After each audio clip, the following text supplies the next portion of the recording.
intercédé. Et il m'a dit, mon serviteur, la Coupe d'Afrique des Nations, c'est pas sûr qu'elle ait lieu.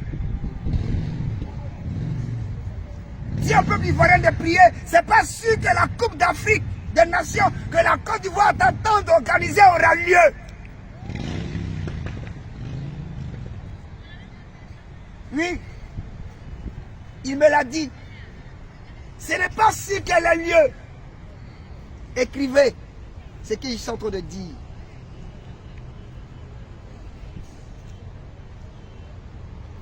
Elle sera très certainement délocalisée d'un pays arabe.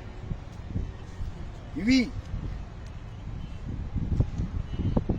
Dans un pays arabe.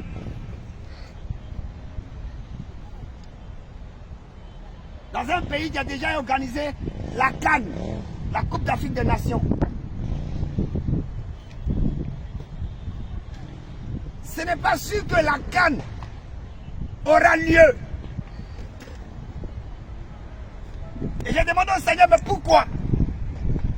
Et le Seigneur m'a dit, il y aura des successions de mouvements dans le pays. Il y aura des successions de mouvements dans le pays.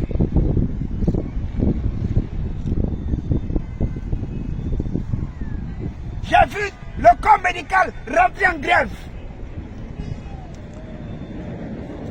J'ai vu le corps médical rentrer en grève.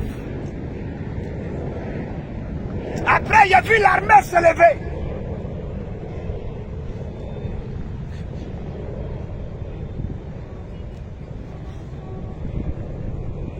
Après, j'ai vu des casses. Des jeunes gens armés de machettes qui agressaient, qui cassaient, qui brûlaient.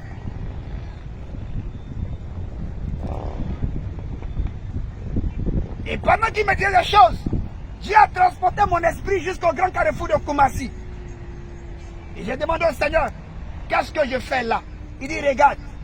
Et pendant que dans la vision était au grand carrefour de Koumassi, c'est comme si la ville était morte. Il dit, Seigneur, qu'est-ce qu'il y a? Pourquoi je ne vois personne? Il dit, parce que les transporteurs aussi, à un moment donné, vont rentrer dans une grève. Et avant-hier, il m'a fait comprendre que le gaz va commencer à manquer peu à peu. Et ça va s'étendre sur toute l'étendue du territoire national.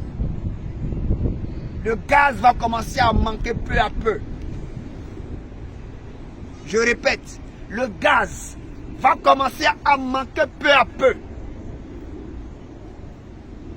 Je ne sais pas pour quelle raison. Le gaz va commencer à se faire rare, peu à peu.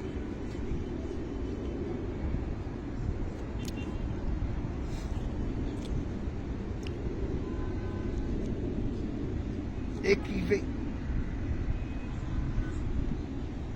Écrivez ces choses. Il y aura des choses qui vont se passer en Côte d'Ivoire. Cette année scolaire sera comme ça. L'école sera perturbée. Parce qu'il y aura des séries de crises et de soulèvements. Quand vous serez en train de voir ces choses, c'est un signe que le Seigneur est déjà entré sur le territoire ivoirien. J'ai vu le peuple ivoirien se lever.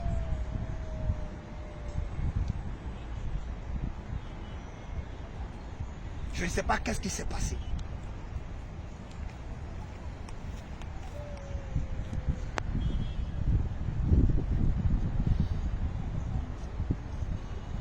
Bien-aimé,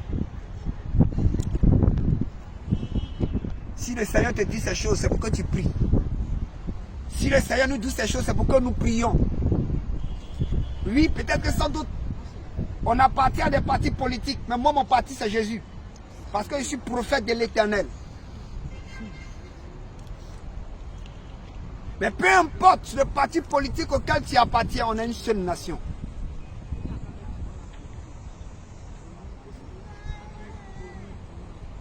Et notre pain dépend de la paix qu'il y a dans cette nation. Il faudrait que nous prions pour cette nation. Il faudrait que nous prions pour celui que Dieu établit sur cette nation. Prions que Dieu lui donne la sagesse. Je ne vais pas rentrer. L'heure n'est plus à l'amusement. L'heure n'est plus à la rigolade. Jésus est à la porte. Le jugement de Dieu se fera dans cette nation. Et j'aimerais dire aux uns aux autres, le Seigneur m'a fait comprendre que ça ne sert à rien de fuir, de quitter le pays lorsqu'il y aura des troubles. Mais au lieu de fuir, fléchis genoux. Parce que même si tu fuis, la mort te trouvera là où tu iras. Là où tu iras te cacher, la mort te frappera. Ce n'est pas une affaire de prendre la fuite, c'est une affaire de se repentir. La seule chose qui pourra te sauver, frère, c'est la repentance. Non la fuite. Parce que quand les choses vont commencer, il y a des gens qui vont commencer à voyager.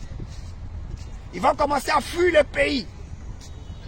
Mais Dieu m'a dit de vous dire, fuir ne sera pas la solution. Parce que même à l'étranger, la mort te frappera là-bas. C'est le moment de jeûner pour ton pays. C'est le moment de jeûner pour ton pays. C'est le moment de jeûner pour notre nation.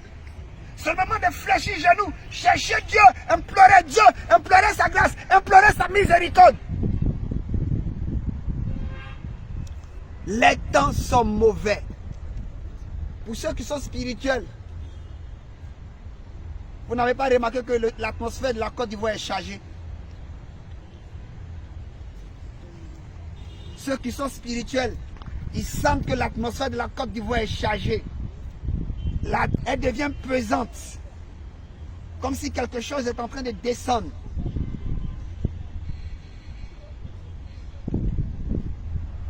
C'est que les gens qui verront cette vidéo diront, oh, on est habitué.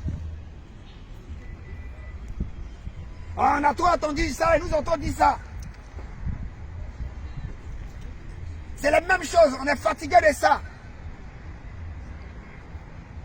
Mais bien aimé, laisse-moi te dire que Noé a prêché la parole de Dieu. Noé était le prédicateur de la justice à son temps. Lorsqu'il disait que le déluge allait arriver, les gens n'ont pas pris garde. Et matin, ils ont été surpris par le déluge.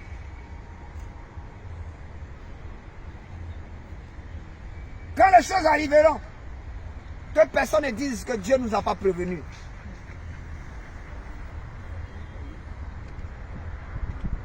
Vous pensez que c'est en un seul jour, ou bien en quelques années, que seulement Noé a prêché? Certainement Dieu a laissé le temps à ces personnes-là de se repentir pour être sauvés. Mais ils n'ont pas écouté. Ils ont continué dans leur perversion. Et un matin, lorsque Noé est rentré dans le bateau avec sa famille, avec les animaux, la pluie a commencé à s'abattre. Le déluge est venu et a tout détruit. Oui, le Seigneur ne fait que répéter ces choses. Parce qu'il t'aime. Et il ne veut pas que tu meurs. Il ne veut pas que tu passes. Et que tu restes dans ce volcan. Parce que je vois un volcan qui est sur le point, my God, de cracher. Un volcan qui va cracher, un feu qui va venir tout détruire. Si tu entends ce message, commence à faire gaffe à ta vie. Toi, tu dis que je suis encore jeune. Je veux encore chiller. Je veux encore fumer les chichas. Je veux encore consommer de la drogue.